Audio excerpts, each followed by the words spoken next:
We are vastly superior to humans. You know it to be true, so do not resist us. Coming to you live by a tape-delayed basis by means of digital distribution. This is Extreme Hardcore Nerds. Here are your hosts. Look over there. Riding into town to save the day once again. It's time to round up your pulls and ride to the comic store. Here is your Extreme Hardcore Nerds Weekly Comics Report. Welcome back. It is now time for us to discuss comics. We talk nothing but comics. We talk everything comics. It's also that time of the day where I turn it over to our resident comic nerd himself, Gunnar Sipper, as he brings us all the news from pages and panels throughout the week. So with that having been said, Gunnar, what is new in the world of comics this week? Well, in the wake of Comic-Con, we did get still kind of a lot of stuff, kind of a dry week too. So with the stragglers, we'll start off with Universal Studios. 2 theme parks will be getting their own versions of The Walking Dead Escape from Comic-Con as part of Universal's Halloween Horror Nights this fall. So if you didn't hear, at Comic-Con they did have a Walking Dead kind of interactive in the ballpark thing. there. Yep. That was pretty cool and apparently big enough that, yeah, they'll have it. Oh, a lot of people enjoyed it. So I did not know about all the multiple issues of 100 that they did, though, until about this week. Oh, what, that they did, like... They had 18 of them? 18 or 4 or 5 rare ones. Yeah, that were, some of them Comic-Con. 2 of them were covers for... Very interesting. Okay. Yeah, I didn't know about those. I didn't hear about that either. And apparently I just missed the Chrome one. So I'm really mad about that. But speaking of issue number 100 for Walking Dead, it is the best-selling comic in 25 years. I got a copy. You... Dub. You didn't ask. I would have got you one. I bought him. No, I didn't want one. I'm just saying it's... I know, I have to go get the rest of my order anyway, so... 2 books. 2. But so, would you like one? No. Okay. I'm good. I just... Which one? Never mind. Depends. It's not in my set. Shit. Anyways. Quick run to Captain Jackson. Rush Limbaugh thinks The Dark Knight Rises is an anti-Romney conspiracy. Really, Rush Limbaugh claimed that the character of Bane was included in the film as part of a vast media conspiracy against the Republican presidential candidate Mitt Romney's association with investment firm Bain Capital. This is the dumbest thing I've ever heard. Was this investment, capital venture born inside of a hole somewhere that it had to crawl out of? Because, when you have Bane in there twice, it obviously is related. Yes, because of it being Bane, and not even spelled the same way, Bane, is that, this is a shot. So a movie that started production and started writing 3 years ago, even before we knew Mitt Romney was going to be the presidential candidate, somehow got a character in it. It was a slight against him. And a character from 20 years ago? Made 20 years ago, even before he was even involved with Bain Capital to begin with. So Doctor Who jumped into the TARDIS. Wait, whoa. Who jumped into what now? The Tartarus? No, it's the TARDIS. Time and relative dimension in space. Okay, the TARDIS. Holy shit! Oh, I hit somebody's dead button there. One more time? What is that, Gunnar? Time and relative dimension in space. Okay, so he hops in the TARDIS, goes back, tells Scott Dixon, hey, you gotta come up with this character so that we can put him in the comics, so we can make him, so that 25 years from now, when a guy runs for president, we can make fun of him in an upcoming motion picture. You leave the good doctor out of this, you son of a bitch. That's all I got for this conversation. That and don't look at me. What? Great, now I feel like Bilbo. when he is like, I want the ring. No. We're gonna move on now. Iverse launches new tools for creating and crowdfunding digital comics. So that was cool. Way to help out the world. Yep. Yeah. Give more people the chance to get your stuff out there. Yeah. Keyleaf Comics is now offering free advertisements to comic-based websites and comic conventions. Keyleaf Comics is already offering free advertisements to all retailers, both brick and mortar, as well as online only. Damn, we need to write our own comic. I know.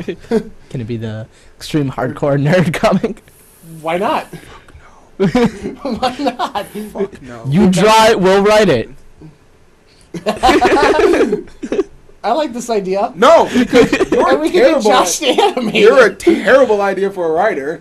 Shut I've up. seen some of the works you've come up with. No! Something tells me your character will have a base set of powers that will somehow make him completely invulnerable to everything except one specific thing. I can't figure out why I'm thinking this, but for some reason I have that idea. I have no idea what you speak of, sir. I have for some reason that my character will die instantly for some very horrible reason. No, Well, dark and horrible reason. With a magic cloud covering his head. And... I just want to be an animated goat. That's all you gotta do. No, you're our Lex Luthor. No, it's fine. I can be Lex Luthor, but I'm As a a goat. And he'll be the leader of evil. I saw L. that Batman Incorporated #1, the villain is Goat Boy, and he's an assassin wearing a goat mask, and now I have my cosplay for the rest of my life now. Yeah. You would have loved Incorporated #1. Just Yeah, goat people everywhere. I'm gonna have to read it now, but anyways, according to TV Guide, there's a new animated movie on the books that will adapt Brainiac's First Contact. The magazine also announced Molly Quinn will be the voice of Supergirl in the flick. Yes, the next one from DC Animation following The Dark Knight Rises will be Superman. Dark Knight and- Returns. Or Dark Knight Returns, yes. Will be featuring Brainiac's first attack on Earth, and so it'll be Superman and Supergirl. I thought there was supposed to be one more before Well, there's supposed. Flashpoint, isn't it? See, that hasn't been confirmed yet. That was just Kevin Conroy saying, "I did work for a DC movie," and he thought it was Flashpoint. Okay. So Dark Knight Returns is the only animated movie It's in the the only lineup? one so far that's actually in production, and I can't remember if this is supposed to be a one-hit movie or if it's supposed to be a two-parter. The I think Brainiac one or the Dark Knight one? The Dark Knight one. I think it's Okay. supposed to be a two-parter. Yeah, I if would I remember assume so. correctly. So yeah, so it's them two, then it's this one. Okay. Wait, so they are gonna do both Batman ones and then Yeah. Superman? Okay. That's Well, it wouldn't make sense to do a Batman one, throw a Superman one in there, and then go back to a Batman one. That's the second part of the first Batman one you did a year ago.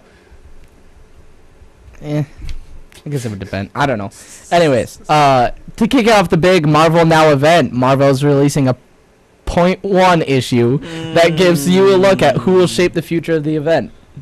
Why did you give me the nasty stare? Because they're Your not- company's doing this, They're not not- me. They're not .1s, they're #1s. I know this Even is though the they point. just told us it's a .1. It is for sure a .1. Yes. Because what I read in the original thing was that they're avoiding .1s altogether. No, this is supposed to be a .1 leading into all the new #1s. So much denial on your face right now. It's just Like this isn't a reboot.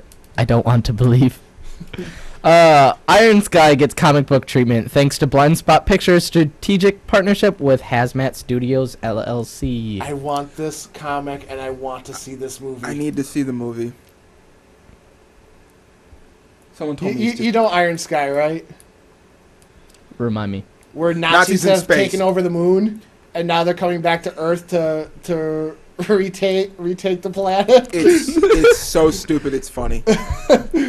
This is an actual legitimate film. Now I need to go see this. Yeah. Yeah. That's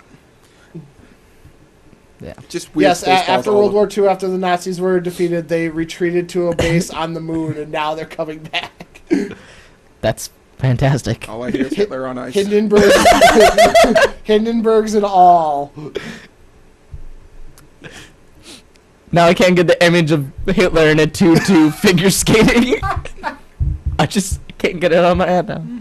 Multi-million-dollar Doug Schimmel of Pedigree-Comics.com collection featuring the single greatest grouping of Silver Age Marvel CGC #1 registry sets ever assembled will form the centerpiece of the Vintage Comic Book Offerings and Heritage Auctions July 26th, Vintage Comics and Comic Art Signature Auction. So yes, that dude's collection is going up for sale, and it's noteworthy because it's the biggest collection of all the Marvel Silver Age stuff. Number ones. Oh yeah.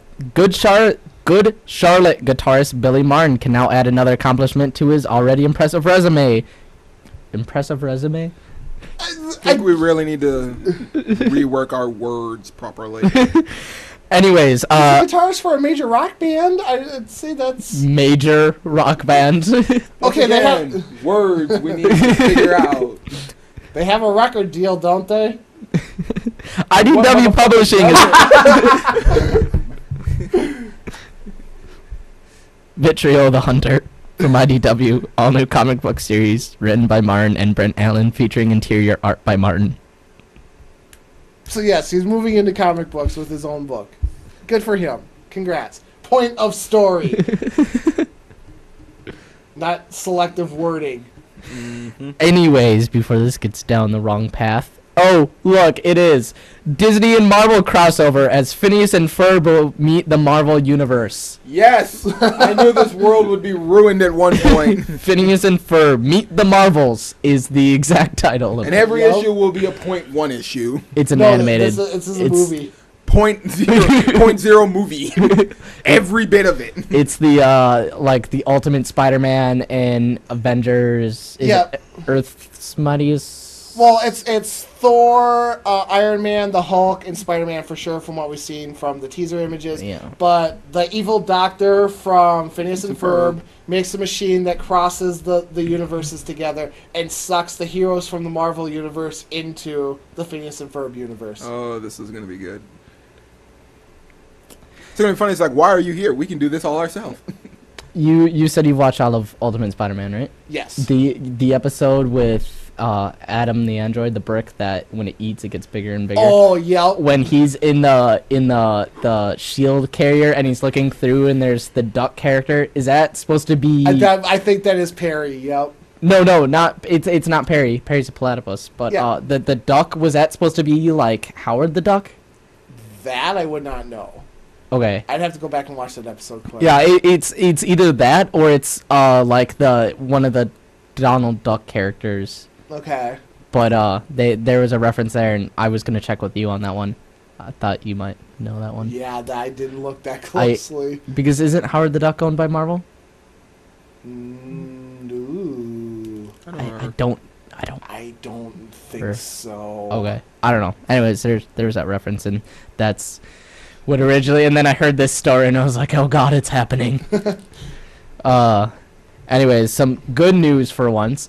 Daniel Way, the writer of the Deadpool comic book, will be writing the Deadpool video game. Yeah, newsworthy goodness.